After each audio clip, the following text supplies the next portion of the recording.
فوج اور طاقت ہے، حکومت ہے، تو وہ اپنے قانون سے، اپنی انتظامیہ سے دبا دے. جو جہاں ہے وہ کوشش کرے. ہمارے پاس کچھ نہیں ہے، مولانا صاحب پاس تقریر صرف رکھی ہے، تو مولانا صاحب تقریر سے دبا دیں اس کو، ظالم کو سمجھا دیں، اس کے دل کو دہلا دیں. تو ہم لوگوں کو اس چکر میں نہیں پڑنا چاہیے. ہاں برا ہے تو برا ہے، اس کو برا کہیں گے لیکن ایسے ڈھنگ سے کہیں گے کہ خود کہنے والے پر اچھا اثر پڑے. مسلمان کس چیز کے ہیں جو خود ہی 70 پہ 72 پہ بیٹھے ہوئے ہیں؟ یہ تو پہلے گھر سے تو شروع کرنا ہی. بھائی میرا بیٹا، دونوں بیٹے لڑ رہے ہیں اور میں بڑی سب سے اونچی کرسی پہ بیٹھ کے پنچایت کر رہا ہوں. سمجھا کہ نہیں سمجھا؟ ابھی بعض تنظیموں میں لڑائی تھی تو میں نے دیکھا کہ بھائی خود ہی مجھے لوگ بڑھایا، مجھے ذمہ دار بھی بنایا، تو سب صلح کرائی. آپ لوگ شاید سمجھ گئے ہوں گے کہ کن تنظیم، بڑی ملت کی تنظیموں کا. تو اس کو میں نے کہا کہ گھر میں ہم سدھار نہیں پا رہے، وہاں کیا سدھاریں گے؟ تو گھر میں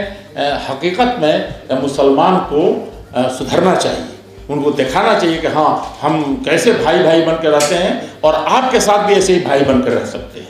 تو یہ فرقہ بندی ہے، کہیں ذاتیں ہیں، کہیں